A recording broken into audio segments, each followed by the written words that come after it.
আমন্ত্রণ সবাইকে hour democracy অনুষ্ঠানে। সঙ্গে আছে আমি সেলিম আমরা খান। দর্শক, কোটা সংস্কার আন্দোলনকে ঘিরে সৃষ্ট সংঘাত সহিংসতায় সংকটে দেশ। অষ্টম দিনের মতো আজও কারফিউ ছিল ঢাকা সহ সারা দেশে। ধীরে ধীরে কারফিউ শিথিল করা হলেও এখনও রয়ে গেছে শঙ্কা। ব্যাপক প্রাণহানি এবং সীমাহীন ধ্বংসযজ্ঞের ঘটনায় একে অপরকে দায়ী করছে রাজনৈতিক দলগুলো। আওয়ামী লীগের অভিযোগ, কোটা সংস্কার আন্দোলনে ভর করে সারা দেশে তাণ্ডব চালিয়েছে বিএনপি জামাত। কোটা আন্দোলনকে কেন্দ্র করে বিএনপি জামাতের সংঘবদ্ধ পরিকল্পিত আক্রমণের প্রমাণ পাওয়া গেছে বলে জানিয়েছেন স্বরাষ্ট্রমন্ত্রী আসাদুজ্জামান খান কামাল। অন্যদিকে এই সংঘাত সহিংসতার জন্য বিএনপি দায়ী করেছে আওয়ামী লীগকে। বিরোধী মতের মানুষকে গ্রেপ্তার করে রিমান্ডে নিয়ে নির্যাতনের অভিযোগও তুলেছে দলটি। দেশের বড় দুই রাজনৈতিক দলের এমন পাল্টাপাল্টি অভিযোগের মাঝেই কেউ কেউ প্রশ্ন তুলেছেন, ছাত্রদের পালস বুঝতে রাজনৈতিক ব্যর্থতার কারণেই কি সৃষ্টি হয়েছে এমন সংকট? এসব নিয়েই দর্শক আজ আমাদের আলোচনা বিষয়। সংকটের সমাধান কিভাবে? আর এ বিষয়ে আলোচনার জন্য আমাদের সঙ্গে স্টুডিওতে আছেন আওয়ামী লীগের সাংগঠনিক সম্পাদক অ্যাডভোকেট আফজাল হোসেন, ডিউজের সাবেক সভাপতি কুদ্দুস আফরাদ এবং জাতীয় পার্টির একাংশের কো চেয়ারম্যান সাবেক প্রতিমন্ত্রী গোলাম সারোয়ার মিলন। দর্শক, আপনি আলোচনায় অংশ নিতে পারেন। স্ক্রলে দেখা নম্বরে ফোন করে প্রতিক্রিয়া দিতে পারেন, জানাতে পারেন মতামত, প্রশ্ন করতে পারেন, লিখতে পারেন ফেসবুকেও। যাচ্ছি মূল আলোচনার বিষয়, সংকটের সমাধান কিভাবে। প্রথমে আমি শুরু করতে চাই জনাব গোলাম সারোয়ার মিলন, আপনাদের আমি শুরু করতে চাই। আপনি তো ছাত্র রাজনীতিতে সম্পৃক্ত ছিলেন এবং বিশেষ করে যখন জেনারেল এরশাদ ক্ষমতায় আসে তারপর একটি প্রক্রিয়া, সেটা সকলেই জানে এবং সংকটগুলো কীভাবে সৃষ্টি হয়, কীভাবে রিজলভ করে সেই বিষয়গুলো আপনি জানেন। বর্তমান যে সংকটের সৃষ্টি হয়েছে কোটা সংস্কার বিরোধী আন্দোলনকে কেন্দ্র করে দেশে যে সংকট চলছে, এটিকে আপনি কী মূল্যায়ন করেন? এর ভিতরে যে পত্রিকা যেটি বেরিয়েছে যে 210 জনের উপরে নিহত হয়েছে নানাভাবে, অর্থাৎ হাসপাতালেও মারা যাচ্ছে, দেশে মানসিক ভিতরে সংখ্যা বিরাজ করছে, এই বিষয়গুলিকে আপনি কী মূল্যায়ন করবেন? ধন্যবাদ আজকের সঞ্চালক সেলিম উমরাও খান ভাই আপনাকে এবং সম্মানিত দুইজন সহ আলোচক, তাদেরকে শুভেচ্ছা এবং প্রীতি, এবং RTVর অগণিত দর্শক শ্রোতাকে শুভেচ্ছা জানিয়ে আমি আপনার প্রসঙ্গে আসতে চাই। দেশ আজ এক সংকটে আছে এবং সেই সংকটটা হচ্ছে আস্থার সংকট, সেই সংকটটা হচ্ছে বিশ্বাসের সংকট, সেই সংকট হচ্ছে অর্থনীতির সংকট। আপনি দেখেন, কোটা নিয়ে যে কথাটা বলেছেন, যে এখানে আফজাল ভাই আছেন, আমরা তিনজনই আছি, আমি ছাত্র রাজনীতি করেছি।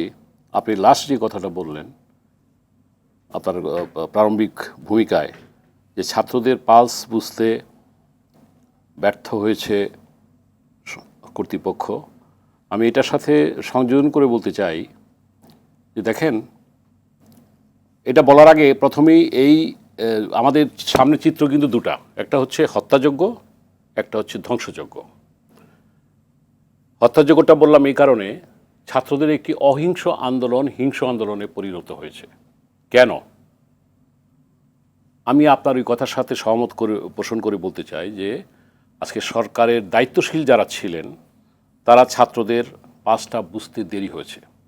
এখানে প্রসঙ্গক্রমে বলতে চাই যে এই কোটা নিয়ে যখন আন্দোলন হয়, আমরা কিন্তু আপনি জানেন আমাদের আমি একটু প্রশ্ন তুলতে চাই। যখন ছাত্ররা আন্দোলন করছিল তখন কিন্তু পুলিশের পাহারা ছিল এবং সম্পর্ক অসম্ভব ভালো ছিল, অনেক ভালো ছিল। পরবর্তী পর্যায়ে এই যে সহিংসতার রূপ নিল, এটা তো বলা হচ্ছে যে, এবং বিভিন্ন পক্ষ থেকে বা তদন্তও আসছে যে এর পেছনে অন্য শক্তি ছিল, তৃতীয় পক্ষ ছিল। আমি সেই তৃতীয় পক্ষকে সুযোগ কেন দিব? আমার কথা হলো কি, যে আপনি দেখেন আমাদের পার্টির এক্সিকিউটিভ চেয়ারম্যান কাজী ফিরোজ রশিদ, তিনি ছাত্রলীগ করতেন, তিনি যুবলীগ করতেন, তিনি বীর মুক্তিযোদ্ধা, তিনি তিনবারের ভিপি জগন্নাথ বিশ্ববিদ্যালয়। তিনি একটি সংবাদ সম্মেলন করেছিলেন, আমরা সেখানে ছিলাম। সেখান থেকে স্পষ্টভাবে আমাদের পক্ষ থেকে কিন্তু বলা হয়েছিল যে দরকার হলে ছাত্রদের যে কোর্টে যেটা রায়ের জন্য শুনানির জন্য 8ই অগস্ট কি 7ই অগস্ট নির্ধারণ করেছিল, 7ই অগস্ট নির্ধারণ করেছিল, এটাকে এগিয়ে এনে আপনি অতি সত্বর এটা ব্যবস্থা করেন, কোর্ট রাত্রেও বসতে পারে। এবং এইটার পাশাপাশি এইটাও বলা হয়েছিল যে আলোচনায় তো কোনো বাধা নেই, আপনি খালি কোর্ট দেখাইতেছেন, কোর্টের পর্যন্ত ওয়েট করলো না কেন? আফজাল ভাই বলবেন এইখানে জিনিসটা তো আমরা ছাত্র রাজনীতি করেছি, এখানে হ্যান্ডলিং করতে এমনভাবে দেওয়া হয়েছে। আজকে আফজাল সাহেবের মতো লোক কিংবা অসীম কুমার উকিল, আওয়ামী লীগে অনেক নেতারা আছেন আজকে যারা ছাত্র রাজনীতির সাথে সম্পৃক্ত, তাদেরকে যদি দিত তাহলে হয়তোবা জিনিসটা আরো সুন্দরভাবে হতো। এটা আমার পর্যবেক্ষণ আর কি। আমি যেটা বলতেছিলাম যে সেদিন আমাদের ফিরোজ সাহেব কি বলেছিলেন, তিনি বলেছিলেন যে মুক্তিযুদ্ধ একবারই হয়। আমরা মুক্তিযুদ্ধের চেতনাকে যেমন লালন করি, আপনি মুক্তিযুদ্ধ রাজাকার বলে আপনি 52 বছর কেন দেশটাকে বিভাজন করবেন? আমাদের বক্তব্য হলো আমরা চেতনাকে যেমন লালন করব তেমনিভাবে মুক্তিযুদ্ধ এবং রাজাকার বলে আজকে তাদের যে স্লোগানটাকে আপনারা, আমি আওয়ামী লীগের আফজাল ভাইদের উদ্দেশ্যে বলবো, অত্যন্ত সবিনয়ের সাথে বলবো যে আপনারা বলছেন যে রাজাকার কথাটা, মাননীয় প্রধানমন্ত্রীর কথাটাকে বিকৃতিভাবে হয়তো এসেছে, আবার এদের কথাটাকেও বিকৃতিভাবে করা হয়েছে। এরা কি বলছে যে আমি কে, তুই কে, রাজাকার রাজাকার, কে বলেছে স্বৈরাচার সরকার, ইত্যাদি ইত্যাদি। একটা খণ্ডিত অংশ।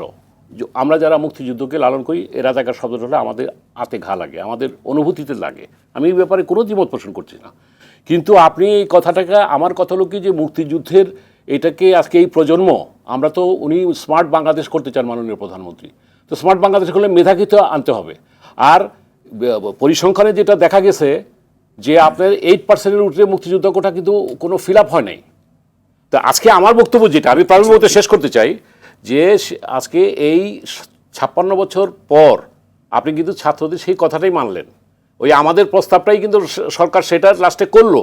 কি করলো যে রোববারে আদালতের রায় আসলো, এবং আদালতের রায় আসলো ছাত্ররা যেভাবে চেয়েছে, আজকে আওয়ামী লীগ কিংবা মাননীয় প্রধানমন্ত্রী কিংবা আফজাল ভাইরা যেটা বলেন পুরোপুরি মানা হয়েছে।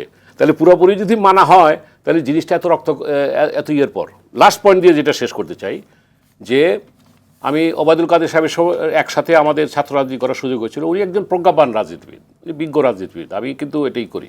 তো ওনার মতো লোক যখন বলে যে এগুলিকে ফেস করার জন্য ছাত্রলীগই যথেষ্ট, তো এই কথাটা, এই ছাত্রলীগই যথেষ্ট, এই জিনিসটা কিন্তু আমার মনে হয় ঠিক হয় না। কিন্তু ছাত্রলীগ তো সেই আজকে যেই জাগরণ হয়েছে, ছাত্রলীগের মধ্যে সাধারণ জাগরণ হয়েছে, ছাত্রলীগ তো সেটা পরে কমপ্লিট করতে পারলো না।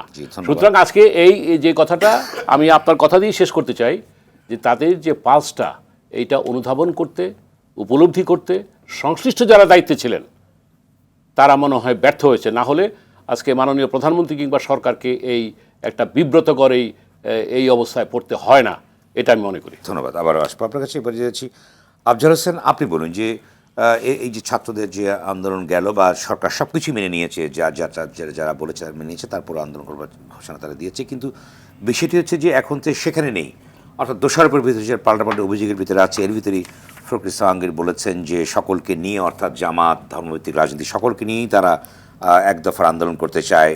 পাল্টা দিকে আওয়ামী লীগের সাধারণ সম্পাদকও বলেছেন যে অর্থাৎ বিএনপির সঙ্গে জামাতের যে সখ্যতা, যে এটি অবিচ্ছেদ্য নাই এবং এটি প্রমাণিত হয়ে গেছে এবং তৃতীয় পক্ষের ঘটনাটি ঘটিয়েছে। আপনি কি বলবেন এর প্রসঙ্গে? আসলে বিষয়টি। ধন্যবাদ আপনাকে এবং আমার সহ আলোচক যারা আছেন তাদেরকে শুভেচ্ছা জানাচ্ছি। ঘটনাটি ঘটেছে এবং রক্তপাত হয়েছে, মানুষের জীবন গিয়েছে, এবং এই যে ধ্বংসযজ্ঞটা হলো, তো এই ধ্বংসযজ্ঞ করার পিছনে নিশ্চয়ই কোনো না কোনো ব্যক্তি আছে, এবং সেই ব্যক্তির যেহেতু তাদের পোশাক পরিচ্ছদ, তাদের চলাফেরা, তাদের বয়স, যেগুলো আমরা দেখেছি, তাদের বেশিরভাগই তারা ছাত্র না, সুতরাং তাদের একটা রাজনৈতিক পরিচয় আছে।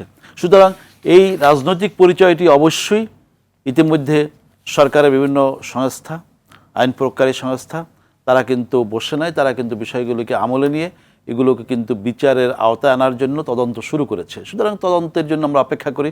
এবং সেই জায়গায় আমি যেটা বলতে চাই যে এই যে বিএনপি জামাত, অতীতেও তো বাংলাদেশে এরকম ঘটনা তারা ঘটিয়েছে, এবং আপনি জানেন যে যখনই কোনো আন্দোলন হয়, ছাত্ররা এর আগে সড়কের আন্দোলন করেছিল, সেই সময়ও এই বিএনপি জামাত তার উপরে ভর করে তারা পরিবেশটা ঘোলা করার চেষ্টা করেছে। আবার যখন কোনো তখন তো তোর সিদ্ধান্তের ভেতর দিয়ে কিন্তু জিনিসটাকে সমাধান করা গিয়েছিল, এবার কেন করা গেল না? তোর সিদ্ধান্ত, আপনি ঘটনাগুলো এত তাড়াতাড়ি চলে আসছে, আপনি এখন দোষ দিতে পারেন, আপনাদের কথা থেকে অনেকগুলো কথা বেরিয়ে আসছে, কিন্তু আমি তো জনাব ওবায়দুল কাদের সাহেব আমাদের দলের সাধারণ সম্পাদক, তার যে কয়টি সংবাদ সম্মেলন তিনি বিভিন্ন ইস্যুতে সামনে নিয়ে আসছেন, সেখানে আমি প্রত্যেকটিতেই উপস্থিত থাকার চেষ্টা করেছি, এবং প্রথম থেকেই কিন্তু তিনি সবসময় বলে আসছেন যে মানে আলাপ আলোচনা অথবা এই যে ধৈর্য ধরার জন্য এক ধরনের কথা তিনি কিন্তু সবসময় বলেছেন। এখন একটা পর্যায়ে ছাত্রলীগকে সমস্ত কিছু টার্গেট করা হচ্ছিল।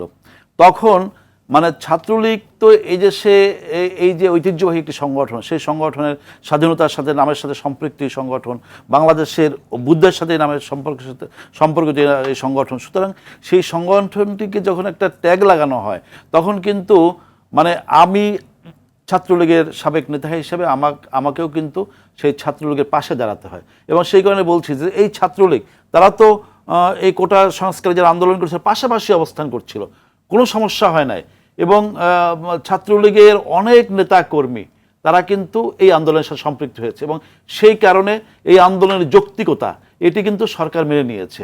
অনেক ঘটনা ঘটে গিয়েছে, সেই কথাগুলো এই মুহূর্তে সকলেই আমরা জানি, কিন্তু যৌক্তিকতা সরকার মেনে নিয়ে তাদের সকল দাবি দেওয়া ইতিমধ্যে তারা যা চায় নাই সেগুলো কিন্তু বাস্তবায়ন করা হয়েছে। তারপরেও কেন মাঠ থেকে তারা যাচ্ছে না? তবে আমি আশাবাদী যে ইতিমধ্যে মানে স্বস্তি, শঙ্কা অনেক কিছুই আছে, থাকবে বাংলাদেশে, কিন্তু স্বস্তির জায়গা তো আনতে হবে আমাদের। সেই ক্ষেত্রে মানে আজকে কি বলে কারফিউর সময়সীমা, আমি কারফিউর সময়সীমা একটু কমানো হয়েছে, আবার অফিসের সময় স্বাভাবিক করার চেষ্টা হচ্ছে। এবং ছাত্ররা যাদের মূল কাজটি হবে জ্ঞান অর্জন করা, মানে তাদের টেবিলে ফিরে যাওয়া, ক্লাসরুমে ফিরে যাওয়া, সেই ব্যাপারটি করার জন্য সরকারের পক্ষ থেকেও ব্যবস্থাটি নেওয়া হচ্ছে। এবং এমনকি এই কথার মানে অনেক কথা সামনে বলা যায় এবং অনেক না বলা কথা অনুধাবন করতে হবে ছাত্রদের, যে এই যে আন্দোলন আমরা বিশ্বাস করি এই রকম ধ্বংসযজ্ঞ, বঙ্গবন্ধু কন্যা জননেত্রী শেখ হাসিনা আজকে যে মেট্রো রেলের সে ধ্বংসযজ্ঞে সেখানে গিয়েছেন, তারপরে সেই দুর্যোগ ব্যবস্থাপনা সেখানে গিয়েছেন, বিটিভিতে গিয়েছেন, এবং তার যে স্থাপনাগুলা যেগুলো আমাদের গর্বের অংশীদার সেগুলোকে আঘাত করা হয়েছে, বাংলাদেশটাকে আঘাত করা হয়েছে। সুতরাং এর সাথে ছাত্রদের যে সাধারণ যে ইমোশন, আবেগ, এটি দিয়েই ধ্বংসযজ্ঞ হয়নি। সুতরাং সেই জায়গাটা আমরা মনে করি যে সরকারের বিবেচনায় আছে, মামলা মকদ্দমা অথবা যে কিছুই হোক না কেন ছাত্রদের বিষয়টি কিন্তু সহানুভূতির সাথে বিবেচনা করা হবে। কিন্তু মাস্টারমাইন্ড যারা হত্যাযজ্ঞ করেছে, খুন খারাপি করেছে, অতীতেও যারা অগ্নিসন্ত্রাস করেছে, তাদের তো বাংলাদেশে আমরা চিনি, তাদেরকে কিন্তু শাস্তির আওতায় অতীতে আনা হয়েছিল এবং এবারও কিন্তু কেউ পার পাবে না। আমি মনে করি বাংলাদেশের স্বার্থে, দেশের স্বার্থে, স্বাধীনতার স্বার্থে এটা করতে হবে। আর এখানে যেটি এই যে মাননীয় প্রধানমন্ত্রীর ব্যাপারে যেটা বললেন মিলন ভাই, আমি বলতে চাই, সবিনয় বলতে চাই, মাননীয় প্রধানমন্ত্রী এই যে বাংলাদেশে তার যে কথাটি ভুল ব্যাখ্যা করা হয়েছে, তিনি কখনো ছাত্রদেরকে রাজাকার বলে নাই। কারণ রাজাকার এই শব্দগুলো কারা নিয়ে আসে? আপনি দেখবেন যে যারা বাংলাদেশ বিরোধী শক্তি তারা কিন্তু আমাদের স্বাধীনতার যে মূল যে আমাদের জাতীয় সঙ্গীত সেটার ভুল ব্যাখ্যা দেয়।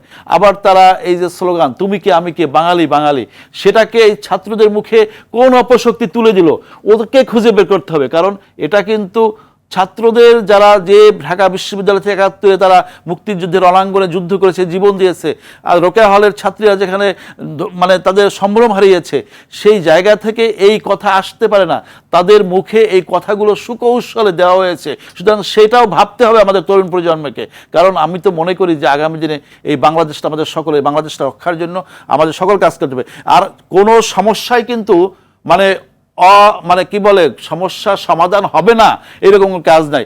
এই তো বঙ্গবন্ধু কন্যা জননেত্রী শেখ হাসিনা যুগের পর যুগ পাহাড়ে অশান্ত ছিল, ভাইয়ের রক্তে রঞ্জিত হয়েছে পাহাড়ের জনপদ, সেখানে শান্তি ফিরে আসে নাই, ফিরে এসেছে। কার উদ্যোগে ফিরে এসেছে? বঙ্গবন্ধু কন্যা জননেত্রী শেখ হাসিনার উদ্যোগে ফিরে এসেছে। সুতরাং শান্তি, অগ্রগতি, উন্নয়ন, গণতন্ত্র এগুলোর রক্ষা কবচ শেখ হাসিনা। সুতরাং তাকে যদি কোশ্চেনেবল করা যায় তাহলে ওই অপশক্তির স্বার্থটা হাসিল হবে। সুতরাং অপশক্তি কারা? ওরাই ওই বিএনপি, জামাত, ওরা বাংলাদেশ বিরোধী অপশক্তি। সুতরাং তাদের ব্যাপারে আমি মনে করি দেশবাসীর সচেতন হতে হবে, এবং এই কারণে আমাদের নেত্রী বারবার বলেন এই বিচারের ভার আমি দেশবাসীর উপরে দিলাম। আচ্ছা, জনাব আব্দুল হাসিব, ছোট্ট সর্বশেষ প্রশ্ন আপনার কাছে। আপনি বললেন যে তারা তৃতীয় পক্ষ ধ্বংসযজ্ঞ করেছে, তার নানা রকম অর্থাৎ প্রমাণ আপনারা বের করার চেষ্টা করছে গোয়েন্দারা, কিন্তু বিষয়টি হচ্ছে যে যখন এই তৃতীয় পক্ষ ঢাকা শহরে ঢুকলো সেখানে কেন তথ্য আপনাদের ছিল না, একটি প্রশ্ন। অন্যটি হচ্ছে যখন ডাক দেওয়া হলো যে আপনাদের পলিটিক্যাল মোবিলাইজেশনের জন্য কথা হলো, কিন্তু দৃশ্যমান আওয়ামী লীগের কোনো বা তার অঙ্গ সংগঠন ঢাকা শহরে কোনো দৃশ্যমান প্রতিবাদ লক্ষ্য করলো না কেউ, যার ফলে আপনাদের ২৭টি কমিটি ভেঙে দেওয়া হয়েছে মহানগরের। এই বিষয়টিকে এবং ছাত্রলীগ হল থেকে বেরিয়ে আসলো, অনেকে পদত্যাগ করলো, অর্থাৎ এখানে রাজনৈতিক সংকট আছে কিনা আপনাদের? কেন হলো? আপনাদের দলীয় এ বিষয়ে আলোচনা হচ্ছে কিনা আপনাদের? না, আমি মনে করি যে যখন একটা ঘটনা, দুর্ঘটনা অথবা এইরকম একটা পরিস্থিতি হয় তখন অবশ্যই আত্মবিশ্লেষণ আত্মজিজ্ঞাসার জায়গাটি তো আমাদের মধ্যে আছে এবং এটা আমাদের যেহেতু গণতান্ত্রিক রাজনৈতিক দল গণতন্ত্রের চর্চা আছে বলেই কিন্তু এই প্রশ্নগুলো আসে আমাদের দলের মধ্যে নেতাকর্মীরা মানে আমাদের এই প্রশ্নগুলো তারা সামনে নিয়ে আসছে এবং সেই জায়গায় আমরা দেখছি যে কোথাও কোনো ভুল ত্রুটি থাকলে সেখানে আমরা সেগুলোকে মানে নতুন করে আমরা কিভাবে সেই জায়গা থেকে আবার শিক্ষা নিয়ে সামনে এগোতে পারবো কারণ আমাদের তো এই দায়িত্ব আছে হ্যাঁ বাংলাদেশ আওয়ামী লীগ 7 দশকের দলে বোঝা যাচ্ছে না যে আপনারা দীর্ঘদিন ক্ষমতা থাকার পরেও দলীয় যে শৃঙ্খলা বা দলকে আপনারা সেভাবে যেটা আপনাদের জেনারেল সেক্রেটারি আগে বলতো যে হাইব্রিডে ভরে গিয়েছে অর্গানাইজেশনটা সেটি কি প্রমাণিত হয় না যে সাংগঠনিক স্ট্রেংথ যেটা সেটি আপনাদের ক্ষতিগ্রস্ত হয়েছে বিভিন্ন সময়? শুনুন ঘটনা তো একটা ঘটেছে ঢাকা বিশ্ববিদ্যালয় কেন্দ্র করে এই যে কোটা সংস্কার আন্দোলন এটা না হয় রাজনৈতিক একটা চরিত্র অথবা আমাদের দলের অবস্থান এগুলো নিয়ে আলাপ আলোচনা হতে পারে আমরা যখন ক্ষমতা আসলাম 2008 সালে মাত্র 49 দিনের মাথায় যে পিলখানা একটা ঘটনা ঘটলো ওর সাথে কি রাজনৈতিক কি সম্পর্ক ছিল ওখানে আমার দলের কি ব্যর্থতা ছিল সুতরাং ঘটনা যারা খেলোয়াড় তারা বহু দূরে বসেই খেলাটা করে সুতরাং সেই জায়গায় আমাদের সচেতন হতে হবে কারণ মানে আপনারা পৌঁছাবার চেষ্টা করছেন সেই জায়গাটা অর্থাৎ উৎসবমুখে আপনারা পৌঁছাবার চেষ্টা করছেন অবশ্যই ধন্যবাদ আবার আসবো আমি এ পর্যায়ে যাচ্ছি কুদ্দুস আফরা আপনার কি মূল্যায়ন আছে বিশেষ করে একটি রাজনৈতিক নতুন মেরুকরণ হয়েছে আপনি জানেন যে ছাত্রদের সকল দাবি সরকার মেনে নিয়েছে তারপরে যেটি নতুন ডেভেলপমেন্ট হচ্ছে যে মির্জা ফখরুল আলমগীর বলেছেন কোট আনকোট যে সরকার পথের ন্যূনতম কোট আনকোট এক দফা দাবিতে জাতীয় ঐক্যমতের ডাক দিয়েছেন কোট আনকোট অর্থাৎ অন্যদিকে যেটি ওবায়দুল কাদের বলেছেন যে মুক্তিযুদ্ধের চেতনা ও স্বাধীনতা মূল্যবোধ ও দেশ বিরোধী অপশক্তির ঐক্য এটি একটি ঐক্য তাহলে কোন দিকে যাচ্ছে জাতীয় রাজনীতি? ধন্যবাদ আমাদের সঙ্গে দুইজন খ্যাতিমান রাজনীতিবিদ সাবেক ছাত্র নেতা এবং এই মুহূর্তে যারা আরটিভির টেলিভিশনের সামনে আছেন আপনাদেরকে শুভেচ্ছা।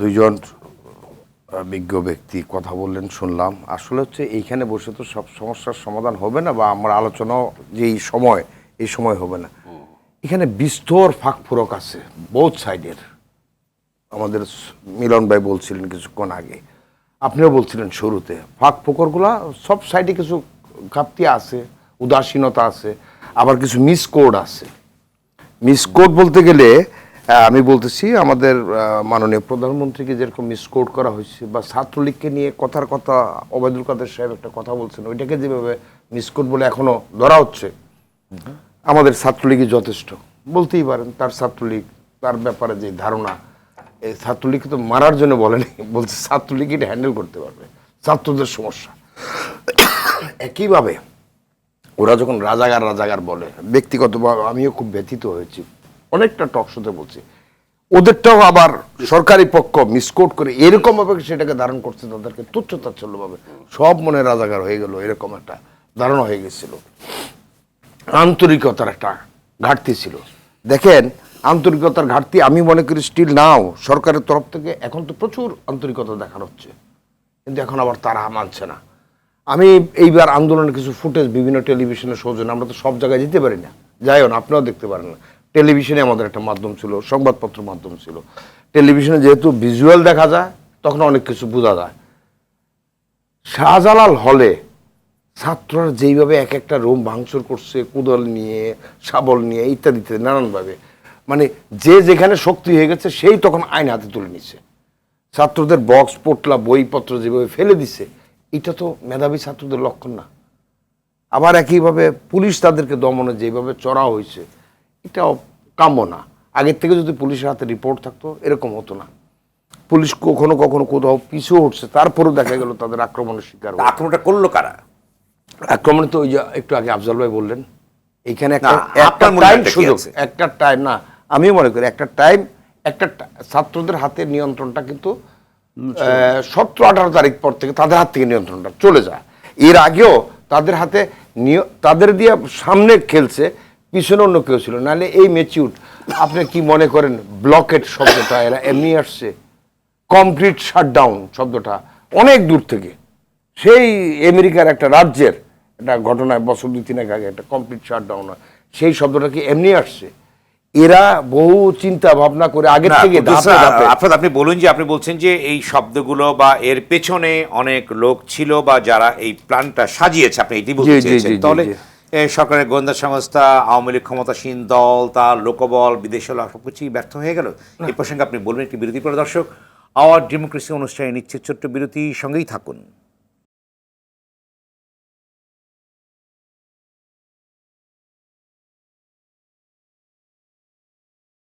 দর্শক, বিরতির পর আবারও স্বাগত আওয়ার ডেমোক্রেসি অনুষ্ঠানে।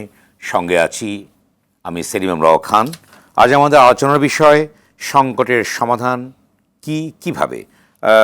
ফিরছে আলোচনায়, আমি আবারও যাচ্ছি কুদ্দুস আফরাদ আপনার কাছে, যেখানে আপনি শেষ আপনার করেছেন। শিরোনামই বলি, ওইখানে আর ওই পুরনো ইয়েতে না যাই। সংকটের সমাধান কিভাবে দেখেন, পলিটিক্যালি যদি বলা হয় তাহলে একরকম, আর যদি এটা অ্যাডমিনিস্ট্রেটিভলি দেখা হয় তাহলে একরকম।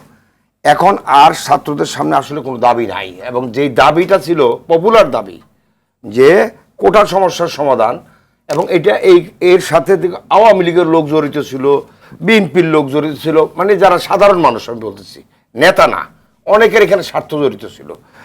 কিন্তু এটা এখন পরিপূর্ণভাবে শেষ, এটা শেষ। এখন আপনার নানানভাবে যদি এটাকে আরো করেন না, তাহলে যেটা হবে লেবু বেশি চিপড়ে না, চিটা এখন হয়ে তো যায়। সে জায়গায় হ্যাঁ। না, এখন জাতীয় রাজনীতিতে চলে এখন- আসছে মির্জা ফখরুল ইসলাম আলমগীরের যে স্ট্যান্ড আমরা বলেছি, আমি বলি এখন স্ট্যান্ডটা সেদিকে হচ্ছে- যাচ্ছে সরকার। আমি বলি স্ট্যান্ডটা মির্জা ফখরুল ইসলাম আলমগীর হোক, অন্য হোক, এরা যেহেতু অপোজিশন আছে, এরা যে কোনো জায়গায় যেদিকে বাতাস দেখবে সেদিকে তারা পাল উড়ায় দিতে চেষ্টা করবে, এটি সত্য। এখন যে অবস্থায় আসছে, আমি যদি বলি যে একটা বাঁধের পানি যখন ছুটে যায়, তখন কিন্তু ওইখান থেকে যখন মাছ মারে, শুধু জেলেরই ধরে না, কিছু মানুষও ওই মাছ ধরতে আগে আসে, আশেপাশের গ্রামবাসী। মির্জা ফখরুল, মির্জা বা বিএনপির এখন পর্যন্ত আন্দোলন, এই আন্দোলনের নেতৃত্ব বিএনপির হাতেও নাই। অনেকে বলে, আওয়ামী লীগও বলে যে বিএনপি জামাত, বিএনপির হাতে নাই, এই আন্দোলন নেতৃত্ব জামাতের হাতে। এবং জামাত এই যে ধ্বংস স্তূপে করছে, আমি বলি যে আমাদের সবচেয়ে বড় বড় কেপিআই যেগুলো আছে, এই কেপিআইগুলোকে আপনি মনে করেন এমনিতেই এটা হচ্ছে আগের থেকে প্রিপ্লান ছিল বলেই তারা কেপিআইগুলোর আশেপাশে কিন্তু আগের থেকেই ওই জায়গাগুলো অচল করছে, অন্য জায়গায় যায় নাই। এবং যখন 22-21 তারিখ এটার হয়ে যায়, সেদিনও তো যাত্রাবাড়িতে আমরা মানুষের ওদের প্রাণহানি দেখলাম। ওরা তো রাস্তা থেকে ওঠা দরকার, স্বাগত জানানো দরকার তাদের। আর যদি কিছু চাওয়া থাকে স্বাগত জানিয়েই বলা দরকার, কারণ তারা তো স্টুডেন্ট মুভমেন্ট করতেছে, তারা তো রাজনৈতিক মুভমেন্ট করতেছে না। তাহলে রাজনৈতিক মুভমেন্ট না করলে তারা এই যে ক্ষণে ক্ষণে তাদের নাম কোটা সংস্কার আন্দোলন থেকে বৈষম্য বিরোধী আন্দোলন, নানান নাম পরিবর্তন, নানান কিছু করতেছে। তারা কখনো, এখন শুনি মাঝে মধ্যে বলে যে এটা এইভাবে হবে না, সরকারের কেউ কেউ বলতেছে। অর্থাৎ এই যে কোটা সমন্বয়কদের ভিতরে কিন্তু নানান ডিভিশন আছে বলেই তারা এগুলো করতে হবে। তাদের ডিমান্ডটা যেটা ছিল সেই ডিমান্ড ফুলফিল হয়ে গেছে। তাদের উচিত আগে ক্লাসে যাওয়ার পরিবেশ তৈরি করা, এবং সেই জায়গাটাতে তাদের একটা জায়গায় থাকা যে আমাদের আন্দোলনে এই না, জায়গাটা তাদেরকে কেন্দ্র করে এখন জাতীয় রাজনীতি একটি নতুন তাদেরকে দেশের অর্থনীতি ক্ষতিগ্রস্ত নানানভাবে হচ্ছে, misguide নানা রকম করতেছে মানুষের তো। ভিতরে একটি শঙ্কা আশঙ্কা আছে। এই মিসগাইডে সেই আওয়ামী জায়গাটা লীগের কোন দিকে ভূমিকা যাবে থাকা দেশ? উচিত, আওয়ামী লীগের ভূমিকা থাকা উচিত। আওয়ামী লীগ এখনো এই জায়গাটা আওয়ামী লীগ এখন অনেক ফয়সালা দিছে, কিন্তু রাজনৈতিক ফয়সালাটা হয় নাই। রাজনৈতিক ফয়সালা টুকাটুকি করে হবে না, কারণ এখন স্টুডেন্টরা মাঠে। সে ফয়সালাটা কি? টুকাটুকির জায়গা হচ্ছে তারা যে কথাটা, তাদের ক্লিয়ার একটা ইভেন্ট, একবার সত্যি সত্যি আমি মনে করি এই যে 14 দল আছে, 14 দলের পক্ষ থেকে বসে তাদের ক্লিয়ার ইভেন্ট বলা দরকার।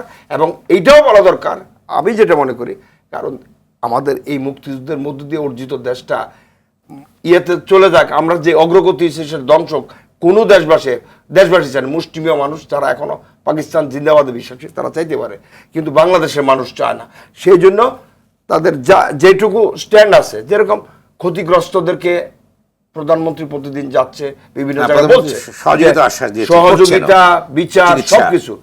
এর ভিতরে দেখবেন পাকানো হচ্ছে যে বিচার বিভাগীয় 6 জন মারার জন্য বিচার বিভাগে তদন্ত করা হচ্ছে। কিন্তু আমি প্রধানমন্ত্রীর কথা প্রতিদিন শুনতে পাচ্ছি যে সবগুলো ঘটনাই তদন্ত করা হবে, সবগুলো ঘটনায়। এইবার কিন্তু না চাইতে আমরা সাধারণত শুনি বিচার বিভাগে তদন্ত চায়, এবং যেটা দেখি সেটা হচ্ছে একজন অবসরপ্রাপ্ত জাজকে বিচার বিভাগ, এইবার কিন্তু একজন সিটিং জাজকে বিচার বিভাগের অর্থাৎ এই তদন্ত প্রদান করা হয়েছে। ওনার কাছ থেকে অনেক সুপারিশ আসবে, সেই সুপারিশে হয়তো আমরা দেখবো ইনসাইড অনেক ব্যর্থতা আছে, কারণ বিচার বিভাগ এত সোজা না কিন্তু। সুতরাং ইনসাইডারও ব্যর্থতা চলে আসতে পারে।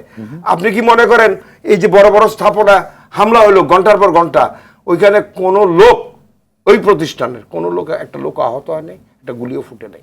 কেন? ইনসাইডার নিশ্চয়ই কিছু আছে কোনো কোনো জায়গায়, এবং এই জন্যই এই বিচার বিভাগীয় তদন্ততে সব কিছু আনা দরকার, এবং তাইলে মুখোশ অনেকের বেরিয়ে যাবে, আমি বিশ্বাস করি। ধন্যবাদ। গোলাম সালাম মিলন, আপনি কি মনে করেন যে বিশেষ করে জাতীয় রাজনীতি ভিন্ন শেপ নিচ্ছে? প্রধানমন্ত্রী আজকেও বলেছেন যে অর্থাৎ দেশে একটি সমৃদ্ধশালী অবস্থায় গিয়েছিল, সেখানে উনি বলবার চেষ্টা করেছেন দেশে দরিদ্র হয়ে যাবে যদি এইভাবে চলে, যদি বিভিন্নভাবে তিনি বলবার চেষ্টা করেছেন। তাহলে একদিকে রাজনৈতিক সংকট, অর্থনৈতিক সংকট, সব মিলে রাজনৈতিক সংকটটা কীভাবে সমাধান হবে? দেখেন, রাজনৈতিক সংকটের সমাধানের আগে আজকে দুইজন খুব সুন্দর আলোচনা করেছেন। আমি তারই ধারাবাহিকতায় যেটা বলতে চাই, কুতুব ভাই বলেছেন, সমাধানের কথা বলেছেন। এই যে হঠাৎ করে স্পার্ক করলো কেন, একটু বলে যাওয়া দরকার। মূলে যাওয়ার মধ্যে প্রথমত আপনি জানেন যেটা আমরা আলাপ করছিলাম, যে আমাদের সমাজের অসঙ্গতি আছে, বৈষম্য আছে, হ্যাভ অ্যান্ড হ্যাভ নটসের। আমি হয়তো 1000 কোটি টাকার মালিক, আমার পাশে যে থাকে সে ঠিকমতো মূল্যস্ফীতির কারণে, তার সীমাবদ্ধ আয়ের কারণে সে ঠিকমতো বাজার করতে পারছে না। এই যে এটা ইমব্যালেন্স অবস্থা, এগুলি মানুষকে কিন্তু একটা পর্যায়ে নিয়ে গেছে। এটাকে কিন্তু বাস্তবে করতে হবে। আমি কিন্তু তার আরও গোড়ায় যেতে চাই। সেদিন যেটা যথার্থ বলেছেন আফজল ভাই এবং কুদুস ভাই, যথার্থ বলেছেন, মাননীয় প্রধানমন্ত্রীর কথাকে মিসকোট করা হয়েছে। তার আগে আরেকটা প্রশ্ন করতে চাই, যে চিহ্নিত দুইজন সাংবাদিক এই প্রশ্নটা উঠাইলো, কেন উঠাইলো? আমি আপনার কাছে প্রশ্ন, যে তারা এই প্রশ্নটা এই যখন আন্দোলন চলতেছিল এই কথাগুলি ছিল না। উনি চায়না থেকে আসছেন, উনি বলছেন, মাননীয় প্রধানমন্ত্রী বলছেন, ওনাকে মাননীয় প্রধানমন্ত্রীর কথা তো বিস্কুট হয়েছে, এটা তো সত্যি কথা। উনি তো বলছেন যে মুক্তিযুদ্ধের সন্তান কিংবা নাতিপুত্র পাবে না তো কি রাজাকার পাবে? এটা কথার প্রসঙ্গে কথা না, বলছে একটা চাকরি একজন মুক্তিযুদ্ধ, একজন এটা কি হয় নাকি? কথা শোনেন না আমার কথা, ঠিক আছে, আমরা এই জায়গাতে কোনো ডিফারেন্ট নাই। মাননীয় প্রধানমন্ত্রীর কথা মিস করি, কিন্তু আমার কথা হলো তাকে এই কথাটা বলতে উস্কানি কেন সেই চিহ্নিত সাংবাদিকরা করছে? এটা হলো আমার 1 নম্বর প্রশ্ন। দ্বিতীয় প্রশ্ন মানে কি আমরা নিজেরা আলোচনা করছি। দ্বিতীয় নম্বর প্রশ্ন, 206 জন মারা গেছে মতান্তরে, ওনারা সাংবাদিক, হয়তো আরো বেশি আছে, আমি সেই তর্কে গেলাম না। 206 আরো কম ধরলাম, 100ই ধরলাম। আমার কথা হলো কি, যে 100-র মধ্যে কয়জন বিএনপি জামাত আছে? বলুক আজকে সরকারকে, এটা বলতে হবে। আমরা যে বলতেছি তৃতীয় পক্ষ ঢুকছে, আজকে এই যে নিরপরাধ ছাত্র, পথচারী, শিশু মারা গেছে, এটাকে টোকাই, আজকে এরা কি তাহলে বিএনপি রাজাকার বলতে হবে আপনাকে? এটাকে সরকারের পক্ষ থেকে আমি আব্দুল ভাইয়া, আপনি পৌঁছাবেন আমার কথাটা। সরকারকে এই জায়গাটা মানুষ, কিন্তু আমি যেটা বলতেছি এটা আমার কথা না, পিপুলস আমাদেরকে বলে যে তাইলে যে এই যে 200 জন মারা গেছে এর মধ্যে কি বিএনপি রাজাকার আছে? তাহলে বলুক না। তাহলে নাশকতাগুলো আমি শেষ করছি, এখন প্রশ্ন হলো যে এটা তো আওয়ামী লীগ কিংবা আমরা সবাই বলতেছি, এটা তো ছাত্ররা করে নাই, এটা গোয়েন্দা সংস্থার ব্যর্থতা। এটা কি আপনি মনে করেন যে এই যে ছাত্র কি জেলখানা ভাঙছে? ছাত্র কি এই যে মেট্রো রেলের এটা করছে, সেতু বহন করছে? এইখানে আমি মনে করি অবশ্যই পলিটিক্যাল ইন্ধন আছে, অবশ্যই এখানে জামাত সম্পৃক্ত থাকতে পারে। আমার কাছে প্রমাণ যেহেতু নাই, কিন্তু আমি যেটা মনে করি যে বৈষম্যের কথা বললাম, তাদেরকে হয়তো 500 টাকা 5000 টাকা করে দেওয়া হয়েছে, এবং সেটা আজকে ডিবি প্রধান বললেনই যে নুরুল হক ভিপিকে নাকি 4 লাখ টাকা দেওয়া হয়েছিল আন্দোলনকে ত্বরান্বিত করার জন্য, আজকে টিভিতে দেখছিলাম। যাই হোক, আমার কথা হলো কি, যে আপনি যদি কিছু টাকা দেন, আর যদি যারা নাকি হ্যাভ নটসের দলে যারা আছে তাদেরকে যদি উস্কায় দেওয়া হয়, সে তো ছিল, এটা বুঝেই যায়। কিন্তু এই ছাত্ররা তো এগুলি করে নাই। তাহলে ছাত্র যেহেতু এটা করে নাই, এটা আওয়ামী লীগ বলতেছে, সরকার বলতেছে, আমরা বলতেছি, জনগণ বলতেছে। এবং তাহলে আজকে তারা যে অবস্থাটা শিকার হলো, যে হল থেকে তাদের শান্তিপূর্ণ আন্দোলনটাকে আজকে যে নাকি শিক্ষামন্ত্রী, আমি সম্মান রেখে বলতে চাই, আমিও শিক্ষা মন্ত্রণালয়ের প্রতিমন্ত্রীর দায়িত্বে ছিলাম, শিক্ষামন্ত্রী সে কি ছাত্র রাজনীতির সাথে উনি জড়িত ছিলেন? সম্মানের সাথে বলছে আফজল ভাই। উনি কি আজকে, আমি যে কথাটা বারবার রিপিট হচ্ছে, ঢাকা বিশ্ববিদ্যালয়ের যে ছাত্রদেরকে দিয়ে আফজল সাহেবের মতো অসীম কুমার উকিল সহ, যেহেতু আমি তাদেরকে চিনি, এরকম আওয়ামী লীগের শত শত ছাত্রনেতা রয়েছে, এদেরকে দিয়ে কি একটা কমিটি করে দেওয়া যেত না? এদেরকে দিয়ে কি একটা আলোচনা করা যেত না? এই ব্যর্থতার দায়টুকু কিন্তু আজকে এখানে আত্মপর্যালোচনা করছে। এটা জনগণের কথা, যেটা হয়ে গেছে এটা তো ফেরত আসবে না। বুলেট আপনি ছড়িয়ে দিয়েছেন, গুলি হয়ে গেছে, কিন্তু এখন আমাদেরকে ভবিষ্যৎ রূপরেখায় এখন সমাধানের কথা আসতেছে। আমি যেহেতু সময় কম, সমাধানে আজকে আসতে হলে আমি মনে করি এই জাতীয় ছাত্র নেতারা তাদেরকে সাথে বসা উচিত, একটা কমিটি করে দেওয়া উচিত, এবং সেটা সরকার দল সেই চ্যাপ্টার তো আপনি বলেন যে সেটা শেষই হয়ে গেছে, কিন্তু যে রাজনৈতিক সংকট সমাধান বিরোধী দল যেটি আনছে, তারা যে এই যে কোটার পরও কিন্তু তারা 8 দফা দাবি দিচ্ছে, 8 দফা দাবি দিল, সেটা তো তার পেছনে তো একটা শক্তি আছে, সেটা 4 দফা আছে, 3 দফা আমি আছে। সেটা বলতেছি। আপনি সেখানে যেটা বললেন যে opposition যেটা বলছে। সেখানে আমি আসছি না, আমি অপোজিশনে যাওয়ার আগে আজকে এই ছাত্রদের ব্যাপারটাকে বিশ্ববিদ্যালয়কে, প্রথম কথা হলো ইন্টারনেটটা হয়তো কালকের মধ্যে চালু হয়ে যাবে, এবং বিশ্ববিদ্যালয় খোলার জন্য খোলার পরিবেশটা করতে হবে। সেই খোলার পরিবেশ করার জন্য সাবেক ছাত্র নেতাদেরকে দিয়ে জাতীয় পর্যায়ে একটা কমিটি করে দেওয়া যেতে পারে, আরও সুচিন্তিত মতামত দিয়ে। তারপর আপনি যে প্রশ্নটা করছেন, আজকে কিন্তু এটা সত্যি কথা যে এই কোটা সংস্কারের কথা আছে। মানুষ কিন্তু আজকে অনেকে বলতেছে যে রাজনৈতিক সংস্কারের প্রশ্ন আছে। আপনি যদি এই একটা স্পেস তৈরি না করেন সবাইকে নিয়ে, দেখেন আমরা যারা জাতীয় পার্টি করি 96 সালে জাতীয় পার্টি সমর্থন দিয়েছে বলে আওয়ামী লীগ ক্ষমতায় এসেছিল। আজকে 2014 সালে আমরা নির্বাচনে ছিলাম বলে আওয়ামী লীগ এত ধারাবাহিকতা রক্ষা করতে পারছে। আজকে গতকালকে আপনার বাইরের একটা আমি শেষ করছি কথা, সেখানে বলা হয়েছে যে আওয়ামী লীগের সাথে জাতীয় পার্টিকে শুধু পিটাতে হবে। এটা কিন্তু আমাদের লাগে কেন জানেন? আমরা তো নির্বাচনের পক্ষের দল, আমরা তো মুক্তিযুদ্ধের চেতনার দল, আমরা তো চাই যে একটা ধারাবাহিকতা থাকুক। এবং এটাও ঠিক, আমরা মনে করি Sheikh Hasina is not the last prime minister of Bangladesh. দেশটা তো আল্লাহ তো তাকে আরও শতায়ু করুক, এটা তো বিশ্বাস করি।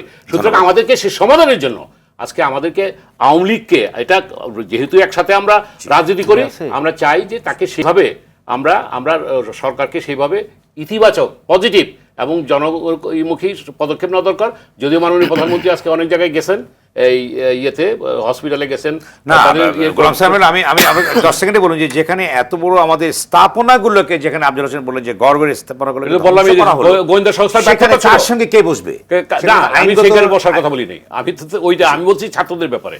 আর 2 নম্বর কথা হলো যে এই যেগুলি হয়েছে এগুলি আমাদের ব্যর্থতা ছিল, আমাদের সরকারের, তার বিভিন্ন সংস্থার ব্যর্থতা ছিল।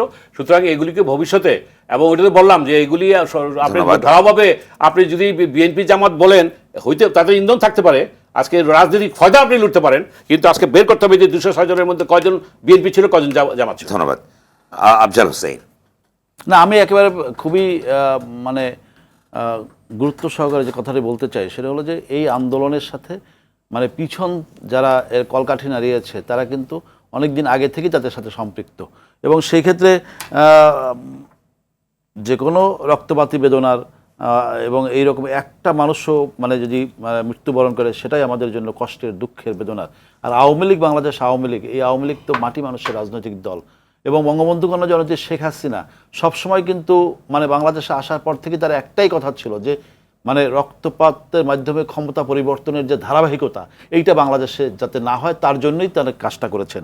এখন নেত্রী এই যে আলোচনার প্রসঙ্গটি যখন আসছে তখন কিন্তু আমাকে বলতেই হয় যে আলোচনার উদ্যোগটা একেবারে সর্বোচ্চ জায়গা থেকে যখন আলোচনার প্রসঙ্গটি আসলো আন্দোলনকারীদের পক্ষ থেকে, তখন একেবারে প্রধানমন্ত্রী কার্যালয় থেকেই কিন্তু দায়িত্বটা নিয়ে তারা কিন্তু বসেছিল আলোচনার জন্য।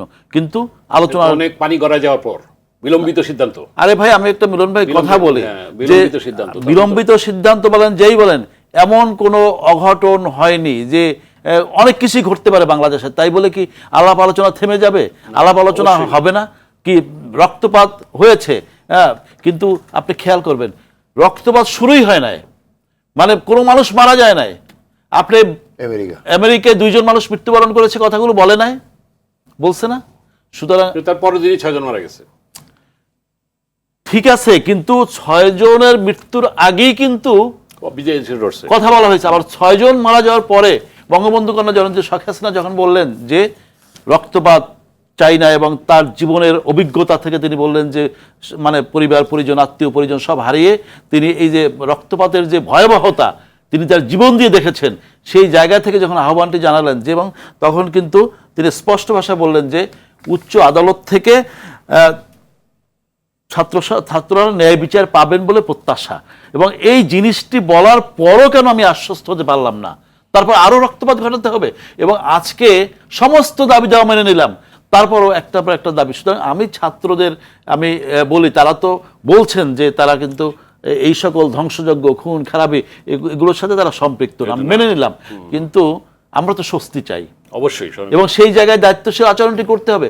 আজকে ছাত্র সমাজ সারা বাংলাদেশে তাদের তো ক্লাসরুমে ফিরিয়ে নিতে হবে ভবিষ্যৎ প্রজন্ম, যে ভবিষ্যৎ প্রজন্মের জন্য আমরা সকলেই কাজ করছি, তাই না? আমরা বাংলাদেশে কতদিন বেঁচে থাকবো? বঙ্গবন্ধু কন্যা জননেত্রী শেখ হাসিনা অ্যাডহক ভিত্তিতে রাষ্ট্র পরিচালনা করেন না, তিনি কতদিন বেঁচে থাকবেন? আজকে তিনি তো শতবর্ষী পরিকল্পনা দেন, 41 সালে উন্নত বাংলাদেশের স্বপ্ন দেখেন। 41 সাল তো অনেক দূর, তাই না? তারপরও আমরা তো একটা নতুন প্রজন্মকে একটা আলোক উজ্জ্বল ভবিষ্যৎ দিকে নিয়ে যাওয়ার জন্য কাজটি করছি। এবং আপনি খেয়াল করবেন 2008 সালে আমি আগেও বলেছিলাম যে ওই সময় আমাদের নির্বাচনী ইস্তেহার দিনবদলের সনদ, সেটা তরুণ সমাজকে উৎসর্গ করেছিলাম। আমরা বিশ্বাস করি যে তারুণ্যের শক্তির উপর ভর করেই আমাদের সামনে এগিয়ে যেতে হবে। সুতরাং সেই তরুণ সমাজকে যারা অন্ধকারে রাখতে চায়, যারা আমাদের নারী সমাজ যাদেরকে এগিয়ে নেওয়া দরকার, কিন্তু সেই নারীদেরকে আজকে কোটার মধ্যে নাই তারা। আপনি খেয়াল করতে হবে কোন সমাজ ব্যবস্থায়, কোন রাষ্ট্রীয় সেই আদর্শে নারীদেরকে পিছনে রাখা হয়, তাদের চাকরিতে দেওয়া হয় না, তালেবানি রাষ্ট্রে। সুতরাং খেয়াল করতে হবে সেই রকম জায়গায় কি আমরা সেই ইটা রাখা হয়েছে, সরকার সেটা পারে ভবিষ্যতে পরিবর্তন করতে, সেটা তো পরের কথা, কিন্তু করতে গিয়ে সরকার পারে, কিন্তু অর্থাৎ তাদের পক্ষ থেকে দাবি তো ছিল না, যে দাবি ছিল না, তারা মেধার উপর জোর দিচ্ছে। আরে আমি মিলন ভাই কথাগুলো বলি, আমি বলছি যে মাস্টারমাইন্ড যারা, তারা কিন্তু রাষ্ট্রটাকে ওই তালেবানি রাষ্ট্রে নিয়ে যেতে চায়। এবং সেই ক্ষেত্রে দেখবেন যে নারীদেরকে তারা কোটা দিবে না, তাদের সামনে এগিয়ে আসতে পারে। আজকে সমাজের সমস্ত জায়গায় নারীরা যেভাবে এগিয়ে আসছে, এবং একটা বঙ্গবন্ধু কন্যা জননেত্রী শেখ হাসিনা দুঃখ করে বলছেন এই নারীদেরকে এগিয়ে আনার জন্য আমি এত কিছু করলাম, কিন্তু সেখানে 71 সালে যাদের উপরে নির্মম হত্যাযজ্ঞ হলো তাদের মুখ থেকে এইরকম স্লোগান কিভাবে বেরিয়ে আসে? এই প্রশ্নগুলো করতে পারেন না উনি, এগুলো বলতে পারেন না। সুতরাং আমি আসলে মানে এই সকল টোটাল ঘটনা নিয়ে আমি মনে করি যে আমাদের আসলে দুর্ভাগ্য বাঙালি জাতির, এবং দুর্ভাগ্যের কারণেই বঙ্গবন্ধুকে আমাদের হারাতে হয়, তারপর 21 আগস্টের মধ্যে ঘটনাপ্রবাহ বাংলাদেশে ঘটে, আইবির রহমানকে মরতে হয়, এবং তারপর রক্তাক্ত বাংলাদেশ হয়, গুজব সৃষ্টি করে পুলিশ মারা হয়। আজকে একটা ঘটনা আমাকে খুবই ব্যথিত করেছে। আমার এলাকার একজন রিক্সাওয়ালা, তার একটা সন্তান পুলিশে চাকরি করে, সে একটা জায়গায় রিক্সা রেখে সে ঘোরাফেরা করে, ওইখানেই থাকে, আমার বাসায় প্রায় সে আসে, এবং তাকে পর্যন্ত সমাজের এমন একটা জায়গা থেকে তাকে মানে একেবারে তার সন্তান পুলিশ এবং সে রিক্সা চালায় সেটি বিষয় না, তার প্রতি সহানুভূতি থাকা দরকার, কিন্তু সেটি না করে তার সন্তান পুলিশ, সেই অপরাধে তাকে একটা জায়গায় যেতে বারণ করা হচ্ছে। সুতরাং এই হলো বাংলাদেশের অবস্থা। সুতরাং আপনার আমার সন্তান, আমার পরিবার, আত্মীয় স্বজন, তারাই তো পুলিশে আছে, তারাই তো এই দেশে আমাদের পরিবার পরিজন, আমাদের পাশের মানুষ তারা। সুতরাং তাদের এই প্রতিষ্ঠানটার বিরুদ্ধে কেন আজকে দাঁড়িয়ে গেল? সুতরাং ওরা প্রতিষ্ঠান ভাঙতে চায়, ওরা ধ্বংস করে দিতে চায়। এই ধ্বংসাত্মক অবস্থা থেকে বাংলাদেশকে রক্ষা করতে হবে, সেই রক্ষার জন্য দায়িত্ব আপনার আমার সকলের, এবং তরুণ প্রজন্ম যারা আছে আমি তাদেরও মনে করি তারাও এই জায়গায় ফিরে আসবে। আমি আশাবাদী যে অনেক শিক্ষা প্রতিষ্ঠান থেকে কিন্তু আজকে আওয়াজ উঠছে, তারা যে আন্দোলনের সাথে আর নাই। সুতরাং আমি মনে করি সকলের মধ্যেই নতুন একটা জায়গায় আমরা আসতে পারবো। ধন্যবাদ। কুদ্দুস আফাদ, সমাধান কোন পথে? না, সমাধান তো এর আগে কিভাবে এই যে সমাধান এর আগেই আমি বললাম কিছু, এখানে বলার খুব বেশি কিছু নেই। একবার কনক্লুশন আমাদের আফজাল ভাই খুব চমৎকার টানছে, দেশবাসীর উপরে ছেড়ে দিছে। আমরা মনে করি দেশবাসী বিচক্ষণ, এই পরিস্থিতিতে তার বিচক্ষণতা, প্রত্যেক নাগরিক নিশ্চয়ই দেশকে ভালোবাসেন। কেউ মুষ্টিমেয় মানুষ এটাকে উস্কে দিয়ে তার ফায়দা লুটানোর চেষ্টা করবে, কোনো দল চেষ্টা করবে। কিন্তু আমাদের এই ছাত্রছাত্রী যারা আছেন, শিক্ষার্থী, তাদের বয়স এখনো এই বয়সে, অর্থাৎ তাদের যে বয়স, এই বয়সটা হচ্ছে দ্রোহ করার। এই বয়সটা আমরা পার হয়ে এসেছি। ওই বয়স হচ্ছে সত্যের পক্ষে, দ্রোহের পক্ষে। কিন্তু কখনো তাদেরকে মিসগাইড করে কেউ যদি অন্যদিকে নিয়ে যায়, সুতরাং তাদেরকে এখন আরো কালেকটিভ হতে হবে এই জন্য যে তাদেরই হচ্ছে আগামীতে এই দেশ গড়তে হবে। এরা যদি ভ্রান্তিতে পড়ে, তারা যখন নোটিশ করে প্রেসিডেন্টের কাছে যে 24 ঘন্টার মধ্যে পার্লামেন্ট ডেকে এটা আইন করতে হবে, তখন আমি মনে করি তাদেরকে কেউ মিসগাইড করতেছে। কারণ তাদের এই ধারণা নেই, দুইজনই সাবেক সংসদ সদস্য, একটা সংসদ ডাকা এবং সেটাতে বিল প্লেস করে সেটা পাস করা 24 ঘন্টায় হয় না। এই আলটিমেটাম তাদের দিয়ে যারা দিয়েছে বা যারা তাদেরকে গাইড করেছে, তারা কখনোই বাংলাদেশ আমি লাস্ট 5 সেকেন্ডে শেষ করতে চাই যে আমরা তো সামগ্রিক বিষয় নিয়ে আলোচনা করছি। আমাদের অর্থনৈতিক যে সংকট, আমরা যারা এক্সপোর্ট করি গার্মেন্টস, এটা শঙ্কার মুখে আছে, এটাকে ফিরিয়ে আনতে হবে, আস্থার জায়গায় আসতে হবে। বিশেষ করে রেমিটেন্স যারা পাঠায় তারা আজকে যে বিদেশে আন্দোলন হয়েছে, যদিও সরকার এখানে হস্তক্ষেপ করছে যে এটার কারণে অনেক দেশে দুবাইতে অনেকে জেলে গেছে। জি। অর্থাৎ আমি যেটা বলতে চাচ্ছি যে আজকে এই রেমিটেন্সে তারা কি স্লোগান দিচ্ছে জানেন, বা এটার মধ্যে শাট ডাউন রেমিটেন্স, এটা ভয়ঙ্কর। সুতরাং আমার কথা হলো কি যে এই জায়গাটা অ্যাড্রেস করতে হবে, এই জায়গাটা আমরা সবাই জাতীয় ঐক্যমত দরকার, সবাইকে নিয়ে এই জায়গাগুলি অ্যাড্রেস করতে হবে। আলোচনায় অংশ নেবার জন্য দর্শক, আওয়ার ডেমোক্রেসি আজ এখানেই শেষ করছি। সঙ্গে থাকবার জন্য ধন্যবাদ সবাইকে।